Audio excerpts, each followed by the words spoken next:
freshman class the concept of strengths, specifically the Clifton strengths instrument that you're all going to be taking. I've been interested in strengths training for about 10 years and have used it with several students and with teams that I've worked with. And this year, thanks to a NetView grant, I was able to attend a 4-day training session with the folks at Gallup who oversee this program. So, how does it work? Why are we doing this? Well, many of you may have had the experience growing up that you would come home with a report card that had maybe 4 A's and a C. And your parent would say, "What's the deal with this C? You're clearly capable of doing A-level work. Why aren't we seeing straight A's?" And that doesn't take into account that we all have some things that we're naturally really good at and some things that we're naturally not so good at. And so the Clifton Strengths program is based on positive psychology. Dr. Don Clifton founded this in the 80s, and it was really a revolutionary idea. What if we all focused on what we're naturally good at and tried to build on those strengths to become absolutely as strong as we can be? And so in the Clifton Strengths program, we define talent as a naturally recurring pattern of thought, feeling, or behavior that can be productively applied. We all have those, okay? But by taking the Clifton Strengths instrument that we're all gonna take within this week, you will be able to identify the top 5 strengths that you have, and then we'll start the process of how do we strengthen those even more, how do we leverage them for you to be as successful as possible. Our goal is to help your strength become stronger and to become something that can really help you in your academic life and beyond. So in this program, there are 34 themes, okay? And they range. They range from an achiever, who's somebody who can start something and see it through, get it finished, who's a real go-getter, to activators, who are people who can really get things started at the beginning. That's a strength they have, is to get going. All the way down to strategic, people who can logically lay things out and make really strategic decisions, all the way down to WOO, which stands for winning others over.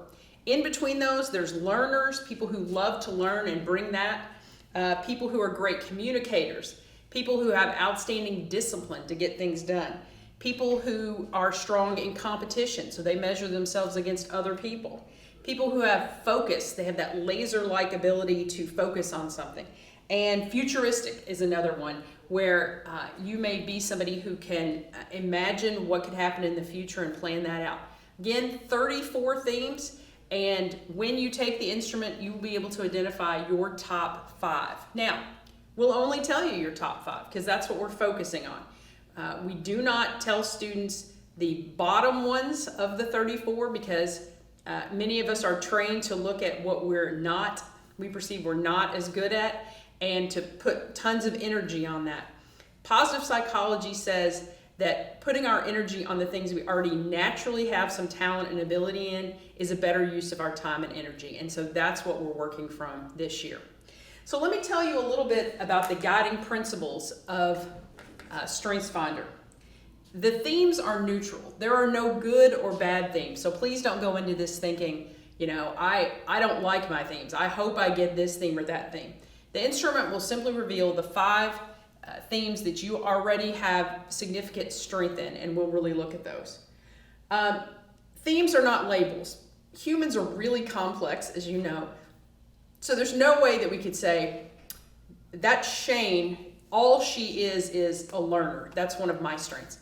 That's all she is. No, that's not all I am. And these 5 are not all you are. But this just gives us insight into areas where you naturally are strong.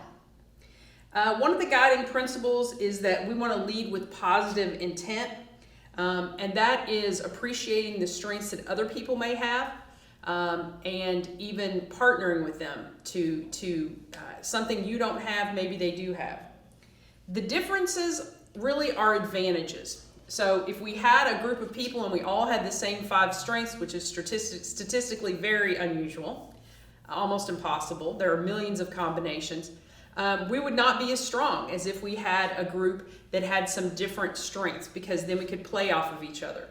Maybe we're all in the group, we all have great strengths, but we don't have the strength of activation, which is to get things started. Well, maybe somebody in our group has that, and now they're the one that, hey, let me make a plan for what we're going to do. And the whole group benefits from that. So one of our guiding principles is that differences are advantages. And lastly, people need each other.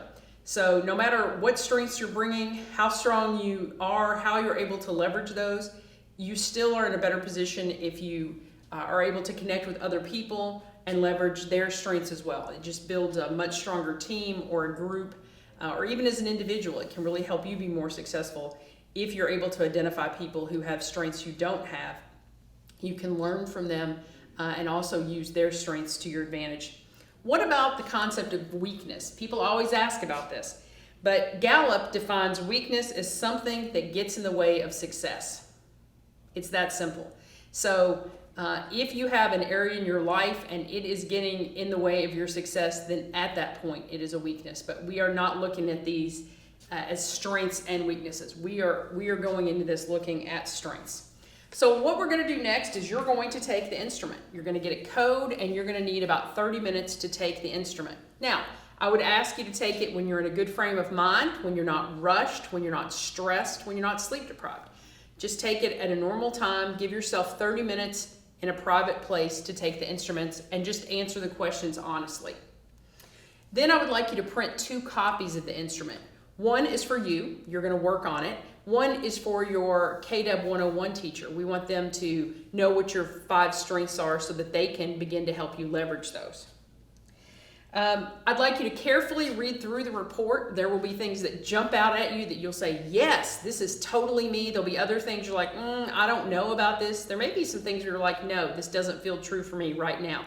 I'd like you to take a highlighter for each of your 5 strengths and highlight just one thing in the description that you feel like is really true for you, okay?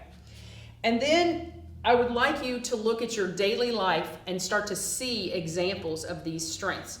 For example, I mentioned that one of my strengths is a learner. I see this all the time. I like to check the news.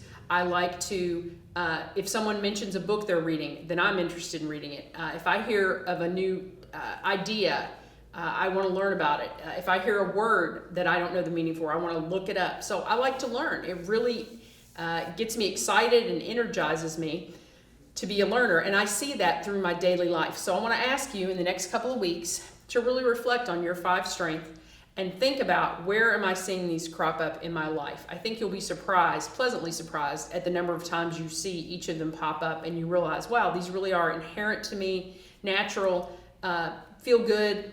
And then we will help you learn how to strengthen those so that you can leverage them even more. I will be coming to you on video every couple of weeks to talk about a different topic related to the strengths program, and you will be doing some reflective writing in your KW 101 class as you begin to look at your strengths. So I look forward to this journey with you.